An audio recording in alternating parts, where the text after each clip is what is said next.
Hello, everyone. Thank you for checking out this episode of Really Dicey. I'm here with Andrew Peregrine. I'm the project manager for Dune, so it's my job to basically make sure it gets out the door.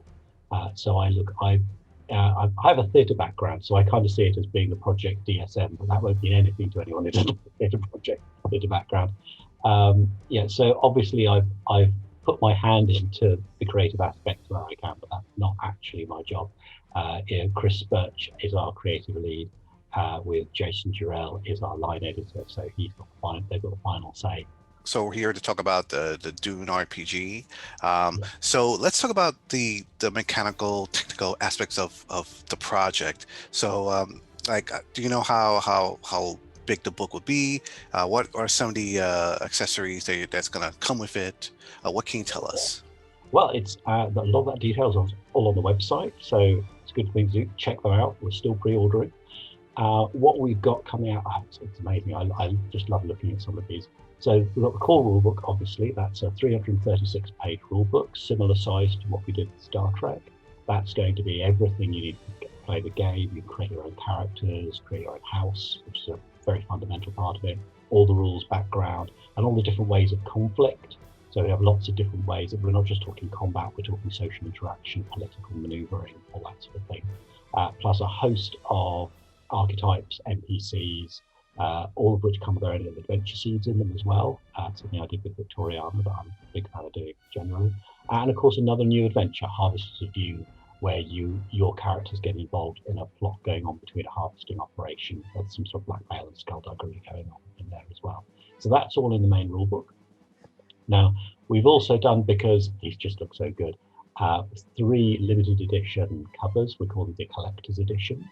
So you can have that same standard rulebook, but you can have it covered to be the Atreides version, the Harkonnen version, or the Carino version. Now we're offering those with after a certain pre-order time, they will sort of mix in, and you'll be able to get most of them anywhere. But for the moment, pre-orders, if you want the Atreides cover, you can only get it from Modiphius. If you want the Harkonnen cover, you can only get that from Amazon. And if you want the Carino cover, you can only get that from retailers. So we've got something special for all the game shops out there can say to their customers, you can't even get this from Modiphius at the moment if you want that version. Now, we did do a big collected bundle because we thought it would be nice to offer some people the opportunity to get every single thing together. We thought we'll limit that to 200 because we don't want to take the edge off the retailers for this one and everything. But we thought, 200 should see us through, and they were all gone in 24 hours. So that deal is gone now for the minute.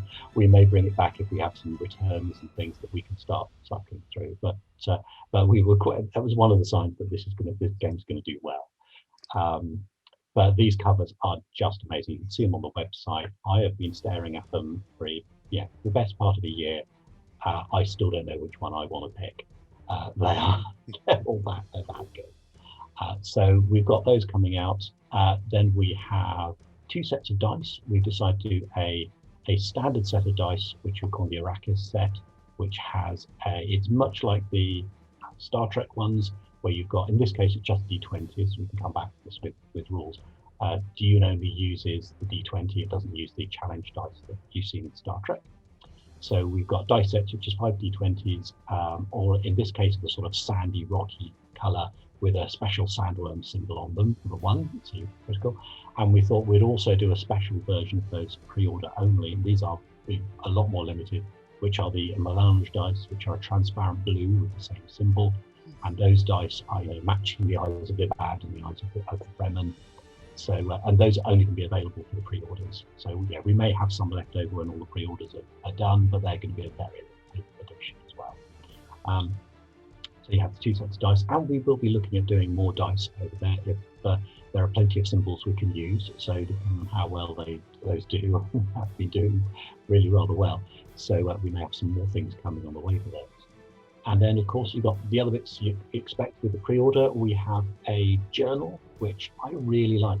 It's not just this would be quite nice as it was anyway, just a notebook with the Dune sort of style and cover. It matches all the style of our graphics and layout. It's got the logo on the front. It's great. But actually, it's a really good games design journal because you have a character sheet in there and you have a house sheet. and it's lots of different bit styles of paper. So you've got blank paper, square paper, lined paper. So you can take any kind of gaming note you want with your GM or the player.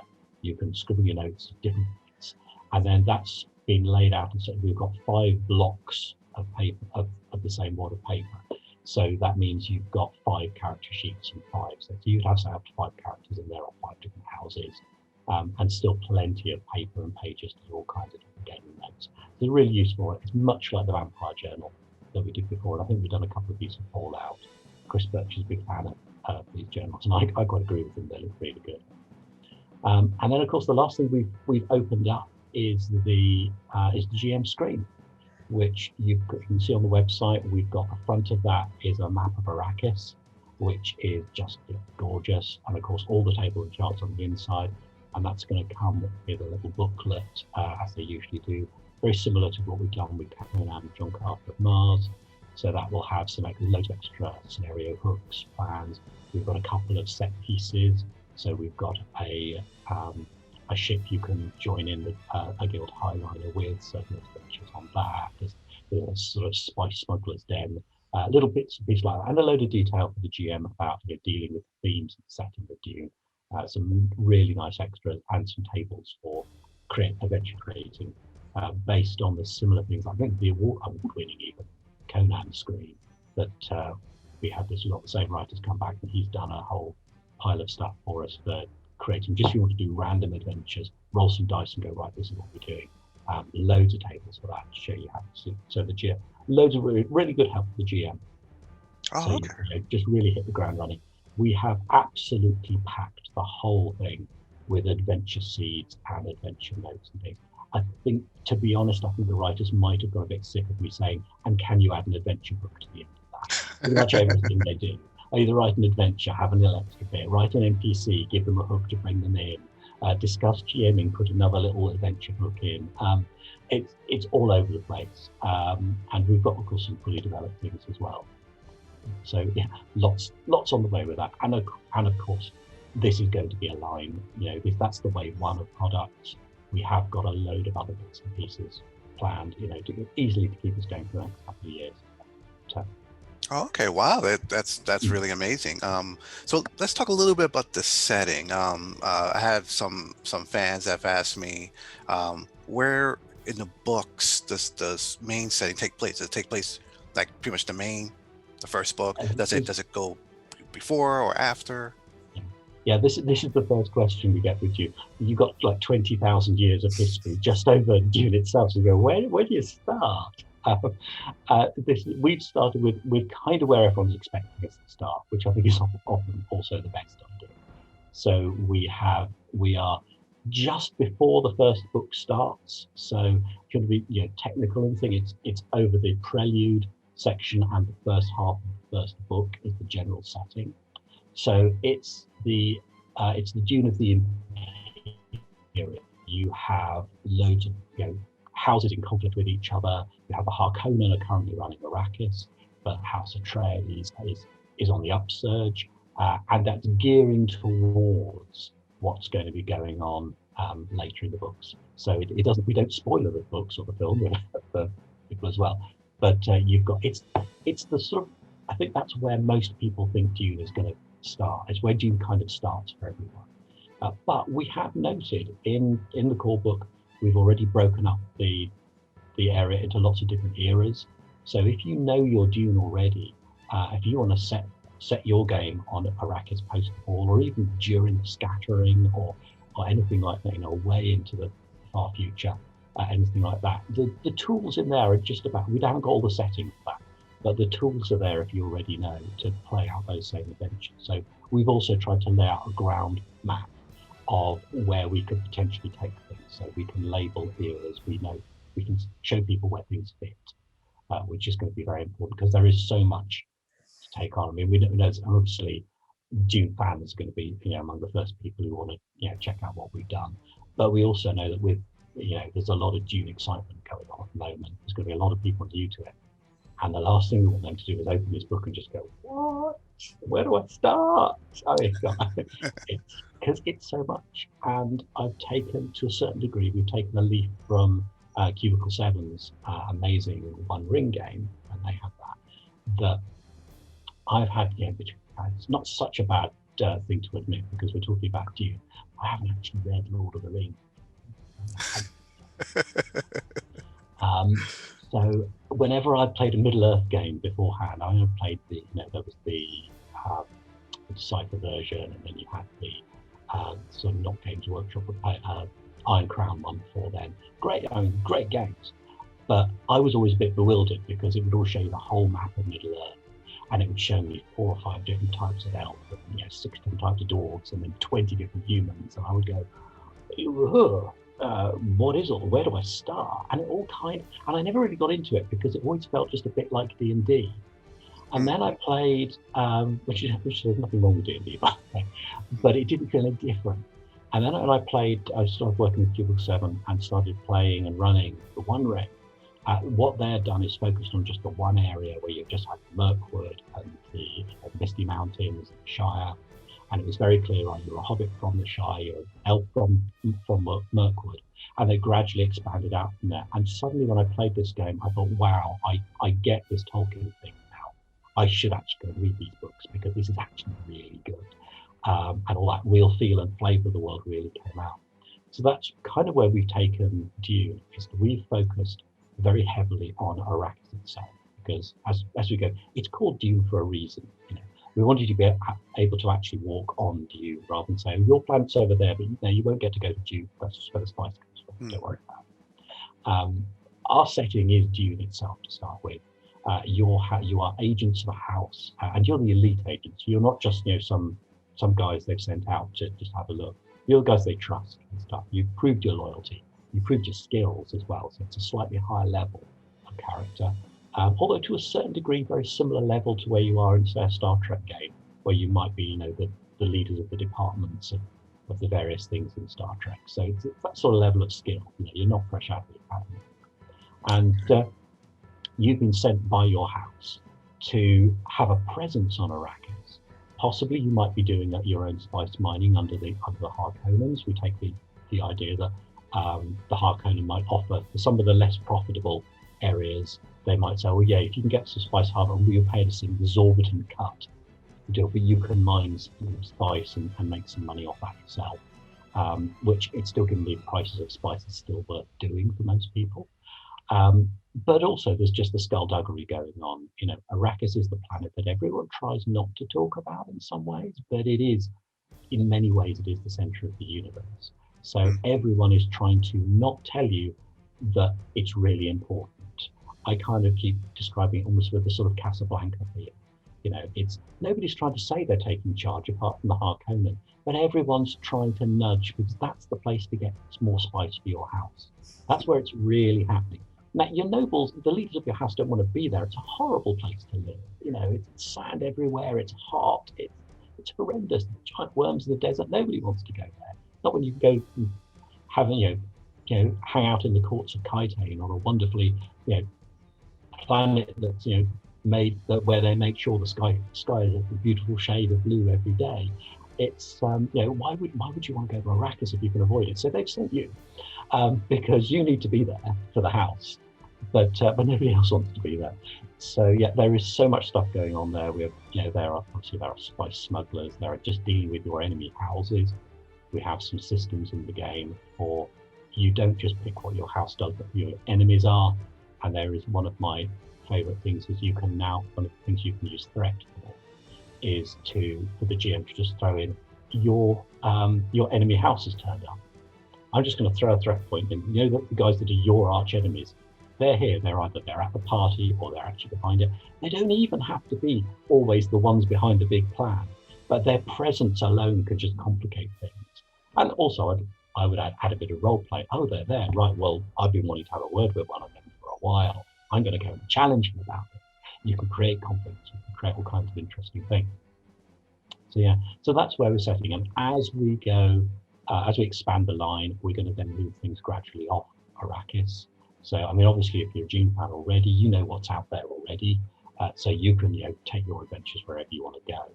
But for people who are new to it, we're going to gradually expand. That's what the next few books are going to be like. We're going to start taking you off into dealing with the Landsrat, dealing with other houses, moving off to other planets, dealing with the Guild, the Bene Gesserit, all these other things on a more universal scale. And gradually, as we expand these things, and we're going to open up the universe in sort of steps where we can really focus on the detail and really bring out why that's an awesome thing to add into your game, rather than just sort of saying, and here's some stuff and throw it in. So everything's going to just add to the adventure and the possibilities that you can do with this game as you go. But we wanted to start with a really firm foundation so that everyone knew where they were, got a load of good adventure seeds, so even if you're completely new to Dune, you can dive straight into this and just involve. I mean, Arrakis itself is just an amazing setting. I've been very enthusiastic to say it. Yeah, it's a horrible place to live in terms of, if you're used to being, in nice air-conditioned houses and things. But also, it's one of my favourite things. And you see these desert scapes, sunset over the desert, and you think, yeah, if I was there, I'd probably be dead in about 5 minutes. But see the dunes rippling off into the distance, shifting their colours as the shadows come down over the twilight. And, the twin suns and the twin moons rise over the desert scape. These beautiful shiftings of colour, and there's a lot of beauty on Arrakis as well at the same time. And that's what the Bremen respect from that as well. So there's so many secrets, so many mysteries and things on that planet.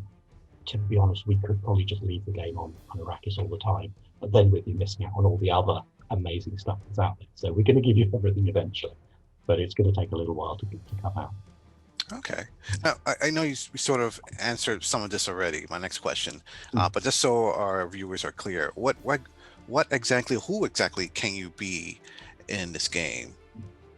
Yeah, well, as I said before, you're the elite agents, but we also didn't want to miss out the opportunity to play all the really cool stuff. So the short answer is it's all in there. What we've taken is we have a group of types of character, we call them the faction characters. Now, these are the really iconic ones. So there's 5 at the moment. They are the Bene Gesserit, which you can't do the game without them, Mentats, Fremen, Spacing Guild agents, and Souk Doctors. Now, what defines a faction character is this is a character who has had such advanced training, or needs to be born into something, or is slightly outside your house in the terms of the Spacing Guild agent, that you can't just go, I'm going to pick up this skill anyway. And as you know, you can't just go, if you're not Bene Gesserit trained, you can't just go, oh, I think I'll pick a voice for my character as a thing. Can't do that. We needed to limit some of those and keep them in certain areas of the game. But faction characters are not ones where you have to spend a whole ton of extra points to be able to be one of these characters. All they actually do is it codifies to say, if you want to play one of these guys, you will have to pick a couple of certain things from your options of talents and traits and skills and things, because you could not possibly have done this training without picking this up. And then, of course, it's up to you how much more you want to take on. So we've not so much limited as specified some of your initial choices if you pick one of these characters, but by the same token, you have access later to some other really cool, groovy stuff for them. But that is not to say that the other characters are somehow lower than that. I mean, you are all elite agents. So you've got option for spice smugglers, criminals, courtiers, all kinds of stuff. And it's been very important to us to not only make sure that you've got a good variety with all the different faction characters. So if you want to play a Mentat, this is one of the things I very much took from the design principles of the Chronicles of the Imperium game. And one of the things that very much impressed me with that was that as a Mentat, there were 2 or 3 different Mentat skills. So if 2 people wanted to play one, they would have different things they could do. It wouldn't just be a case of, oh, which one of us is going to roll higher? Than the Bene Gesserit, I mean, as a thing themselves anyway, they are already very varied. You could be somebody's bodyguard, you could be a courtesan, you could be an agent, you could be a sort of observer. There's so much stuff the Bene Gesserit do anyway. But for some of these other characters who want to get a little bit of variety in there. So that's in there for those. But also the other agents, there's plenty of really cool abilities and talents and bits and pieces that you can take. So it won't be one of those games where you go, oh, well, if you're not playing a Bene Gesserit, they always overshadow what everyone else does. You're all very even in what you can achieve.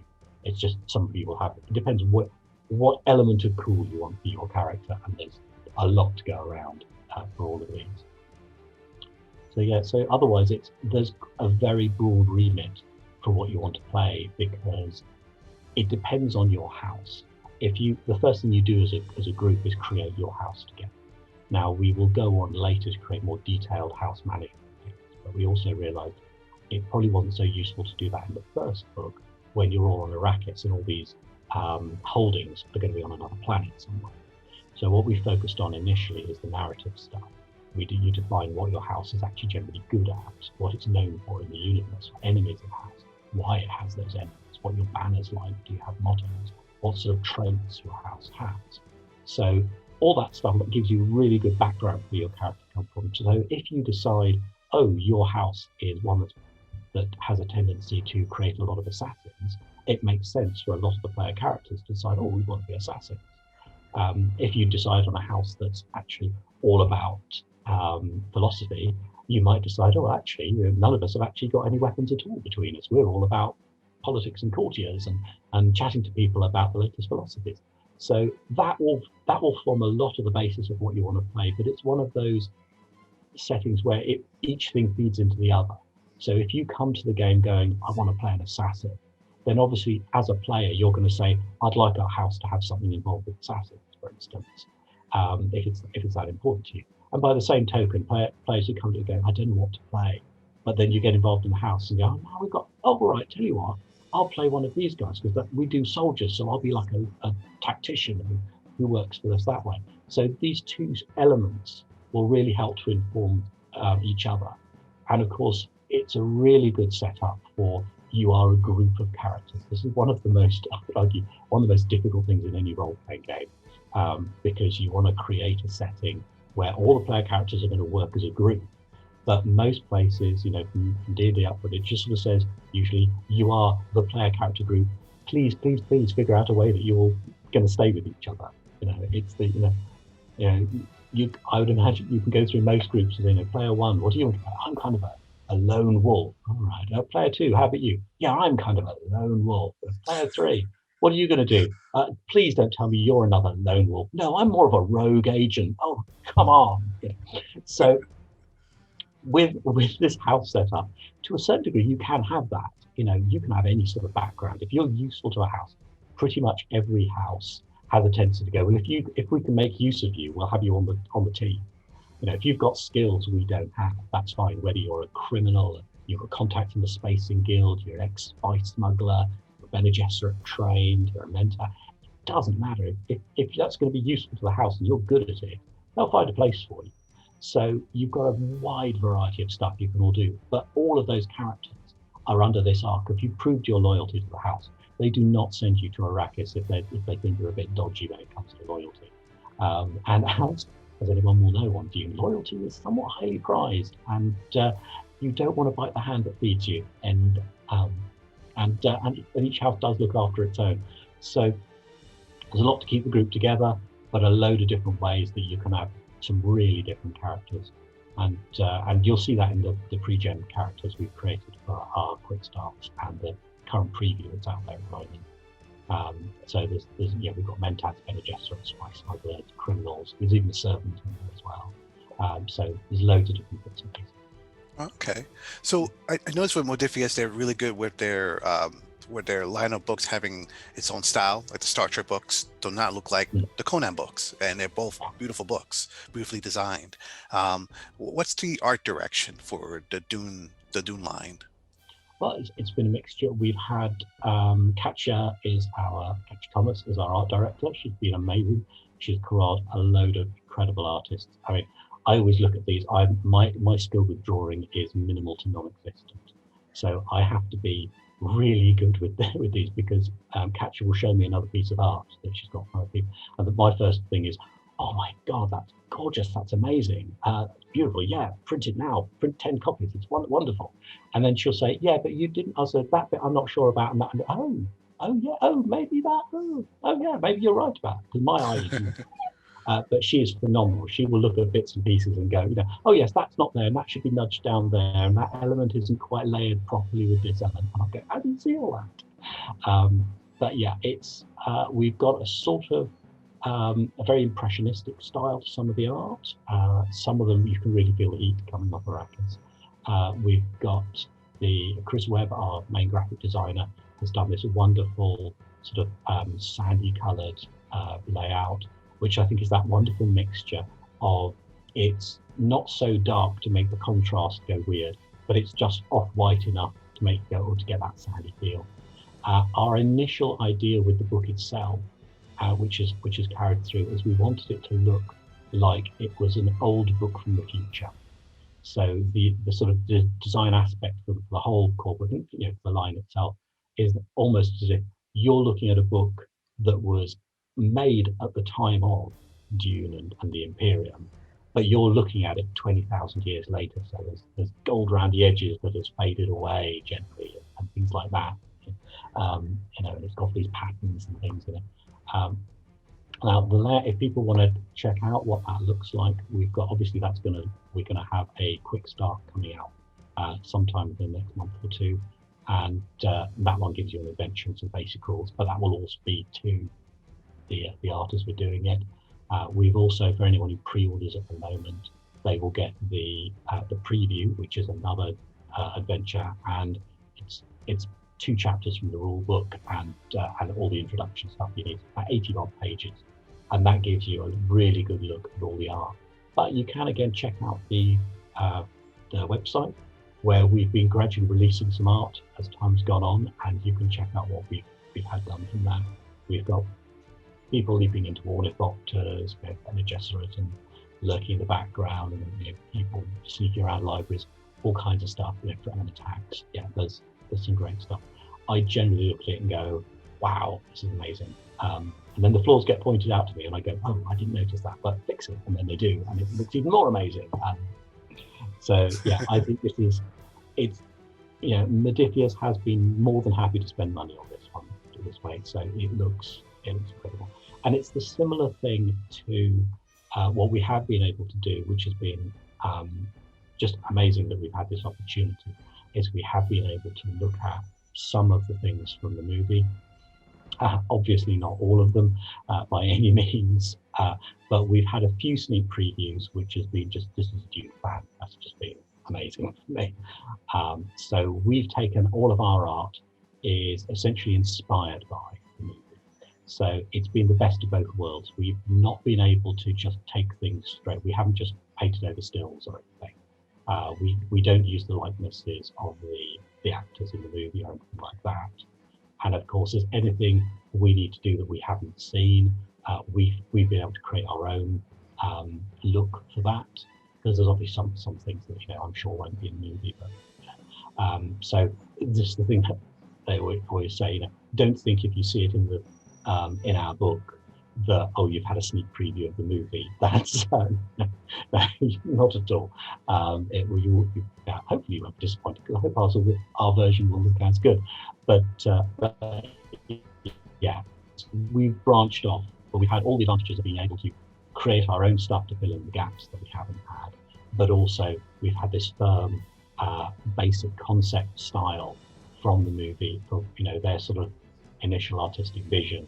We've piggybacked onto that, which has granted us a really good head start on the look and the feel. So it's going to look very familiar when you see the movie, but it's also very much its own thing. But it's just been amazing to try. I mean, I just love any art I love looking at.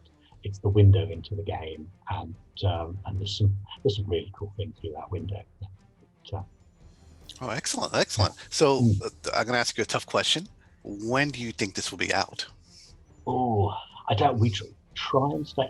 We try and not say, because once we say, then someone says, not because we don't have we've got so many deadlines. It's not because we don't know and I have an idea. It's because it's the usual thing of if I say, now we are. I think I'm allowed to say somewhere in April, and maybe in the next couple of months we should have the PDF out, and somewhere in April it should all be hitting retail. I think Chris said that on another podcast, so I think I'm safe to say that. But as anyone who likes Hitting Stream will know, We could have, I mean, we've got Brexit, Chinese New Year, all kinds of other bits and pieces that can shut down borders, close print runs, and things. So, and of course, the other old chestnut is when something comes out and says, "Oh, I saw on Amazon, it said it's released there." Well, that's what we told Amazon, but that wasn't an official date. So there are all manner of these. So we are not offering an official, yes, you will definitely have it by then. But what I can say, of course, is that the book is, very, very so close. I can feel it there. We've got just a few extra bits to go to it. Once that's sorted, it can go off the print, and of course, printing does take a little while. But yeah, it is coming together, and it will be. There's been the run, Joe. Will it be the most anticipated game 2022? No, it will not, because if I have to hand write and hand deliver every single copy, you are going to get it in 2021. Yeah. So it's coming out then. I don't care what happens, it's happening. But yeah, it is not that far behind. Anyone who's already pre-orders with us, they will have seen the preview, they will have seen what level of stuff we're already at for that. And that was all created quite some time ago. So yeah, we are very close, but I don't want to make any promises. I can offer expectation, I can't make promises. But trust me, I want to see it out as much. Even having worked on it for a year, I want to see it. Possibly, I would argue more than some of the fans, because to get this book in my hands, I cannot wait. There is something about the actual physical book, and just to see it there. And if anything, what I've already seen for it and what we've already created and made for the teams just makes me want to have it in my hands even more, to be honest. Yeah. I'm not over egging this on, but it's been an amazing project. I don't want people to go, "Oh, it's not all that after all." I don't think they will. I think they're going to be very impressed with it. But of course, this is the advantage I have as a project manager. You get to make some of these decisions. You get to go, yeah, this is the book I wanted to make. This is hopefully what I would love to see in this book. Everyone else is going to think the same as well, hopefully. But yeah, responses have been really good. I think people have really liked the preview, and they'll be chatting on the forums and everything about that. So that's really good to see. So yeah, as long as it's inspiring gamers to their own adventures and to create their own stuff, then that's what I'm looking forward to seeing. So will this be using Modiphius's 2D20 system? Yes, it will. What we're doing is, like we do with all of the Modiphius games, we usually take the 2D20 system, and Nathan, our games designer, will then adapt it to that particular setting. So Conan is a little bit different to Star Trek, is a little bit different to Infinity, is different to Dune. But you will find, if you know 2D20, and we've got a little sidebar for this at the start to say what's different in this version. I think we're trying to do that a little bit more often as we've expanded. A lot of even 2D20 fans go, so what do I need to check in this one? The main bullet points for Dune as a game is we just use the D20s, so we're not using the challenge dice you'll find in Star Trek. And it's very similar to the Star Trek in some of its feel for system-wise. So you still got all the things you recognize, momentum, threat, they're all still there as you would use them in Star Trek. I found moving from one to the other is probably the closest match. However, what we've done in this one, and this is the bit I really like about how the game works, is that instead of having, I suppose I should explain for anyone new to 2D20, the basic idea is you will have two attributes. Usually, I think in Star Trek, it might be your daring and your dexterity. Like, you put those together, that gives you a target number, and you roll under that target number to get a success. You're rolling several D20, and every dice that gets under that is a success. The more successes, the better. So what we often change in the game is what those two initial stats or attributes are, and that you add up to create your target number. Now in Dune, what we've done is something a little bit different. It's a lot more narrative than before. Is we have a skill and a drive. So we don't add in your character's physical attributes. So it doesn't really matter how strong or dexterous you are for something. What matters, certainly in Dune, when it's such a game of politics, is why you're doing something. Are you doing this because you want to take power? Is it because you think it's the right thing to do? Is it because you just think it's your duty to the house, what you're doing? And so you get an an aspect and an angle on any role you make, because people using a different drive, even to do the same task, are going to be approaching this in a very different way, which just adds extra role-playing opportunities and things. It gives the GM a lot of ideas about where you can throw conflict and complications, because you know more why they're doing it. But the main reason we do this, which is what works very well for Dune, is this allows us to do agent and what we call architect play. Because now in most role-playing games, what you're trying to do is your characters are physically there and you go and pick the lock, or you go and shoot the guard or whatever directly yourself. Now, because we've divorced the physical aspect of your character from that, what you can do now, and we use a lot of assets, is instead of your character being the one there, if you have an asset that can be, now all equipment is basically turned an asset, and it can be anything. It can be blackmail papers if you want to use to manipulate someone. It can be a group of soldiers. It can be a knife. It can be your still suit, anything. So if you wanted to attack, let's say, take the most obvious example, if you wanted to go and attack one of your enemies, yes, you could do agent play where you go in and roll to attack the agent and fight them directly, or you could send a group of soldiers with your asset, and you could be on another planet even directing. But the important thing is that for either version of those, you are still doing exactly the same role.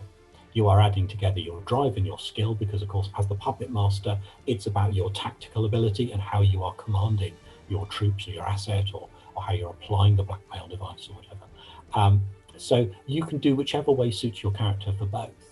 And that, I think, is a really big strength of how we're making the game work, because you could even play, and certainly this may come more to the fore as your characters take more control in their house. You could just be sitting around a table in character, deciding what assets you're sending out across the universe, and all of you being the spider in the web and it's a puppet master behind the scenes. But by the same token, if you want to get your hands dirty right on Arrakis, you can go knocking on the door of the Sand Harvesters yourself and start, butting heads when you want to take. And again, you can do both, but the important thing is you're using the same system. We haven't needed to write a whole new rule book for how you do architect play or how you do something. It's all already baked in. So you just go which way you're doing it, that's a skill roll, there you go. And that's one of the things I'm most excited about with the game, because I think that really feels really Dune-like, because that's, I would argue, the idea of any games designer, is you're trying to find what is the best way, not just to make the best system, but to make the best system that lets you do the things you can do in the novel or the movie or the cartoon series or whatever it is that this has come from, and facilitate the play that all your players are going to want to do, because you're going to want to do the same sort of things you've seen. That's probably what's brought you to the setting in the first place. So yeah, that's how it works. And this means that we've also, for some of the rule systems, we've termed things as terms of conflict rather than combat. So physical fighting is simply one conflict. You can do what we call duel. Obviously, we've done a thing for dueling because people are going to want to get into knife fights. That's a big thing of Dune. So we have this quite involved thing where you have some zones that break down your defensive areas, but it's all about moving your knife or shield in the right place, and then until you can finally make that hit that drops your opponent. But a lot of that, all of those complex systems use the same basic conflict, which is about applying an asset to the right place, getting it into the right place to do the damage, and then making a sort of coup de grace move to then take out your opponent. So it's very brutal, because it's usually a case of you've won the thing, they're out. There's no hit points. Now, if you are a higher level character, sometimes you need to take a couple of hits to take them down, because you will have some skills that will let you go. There's one we put in, for instance, resist defeat is a thing usually for player characters you can do. You can spend some momentum to go, no, they didn't take me out, I'm still in. Which you can only do once per combat, but that was to balance out the thing where the NPC turns up and just flattens the whole player group because he just gets really lucky. And then you go, oh, that was a bit rubbish, actually. And by the same token, some NPCs, if they're really tough, can do that for the same reason. Because again, it's even the players don't want to take the big bad guy down in one hit. So if they've got the right bits and pieces, but there's a lot more emphasis in the Dune system for the backwards and forwards in the interplay. The rolling the dice is the last thing you do to find out how this came about. So whenever I've been playing this, I've run it with things like, when someone spends momentum, what does this represent? When you pick up another dice to add it to your pool, what is that doing? Which traits are you applying? When are you applying them? How are they working? And that little discussion, we've taken quite a long time to discuss in some cases what the role will be. And that's actually the core of the system. And then rolling the dice is, and let's see how that turns out. I took him down. Nice one. So it can be quite brutal, but it also means, in the same way architect and agent play works, it just depends how you apply it. It's the same for our conflict system. So whether you're doing a dual warfare, espionage, intrigue, political things, or even just what we call skirmish, which is lots of people together, the system is the same. It's just you change what zones or assets you might be able to use to get what you want out of the thing. So there's a lot of really good versatile stuff. There's a lot of narrative stuff, but I'm a big fan of making sure that while I like narrative gaming, I'm also very wary that it can be something that you're left with someone saying, oh, just tell a story. And then you go, yeah, but what do I say? So it's been very important, critical even, to make sure that we've given you long lists of, if there's a complication, here's a list of complications it could be. Here's a list of example things that it could be for assets. Here's a load of assets that you can pick. It's how you can apply those assets, how you'll use them, to give people ideas, because there's nothing worse than everyone sort of turning to one player and saying, oh, go on, just think of something. And then they go, ugh, because sometimes it's easier to just roll a dice. So we need to give people that backup, and that is absolutely in the book. That's been one of my primary things. But at the same time, that is also a springboard, so you can interpret these rules in really cool ways. If you want to say, yes, this I spend this momentum because as I pull out my knife, I fix him with a glare, and he knows I'm going to take him down. That's what my momentum is, and I can see he's taken aback by that. So I get that momentum point. You can write these things in. You can add as much level of extra role play as you like on top of it. And I think that's something that you do a lot of fun with. You can really build stories with this as well. Excellent. Well, Andrew, thank you so much for taking time to talk to us about this. I'm really excited. I can't wait for all this to come out. And to our viewers out there, thank you for watching. Please be safe. Take care of yourself, and we'll see you soon. Have a good day. Thank you.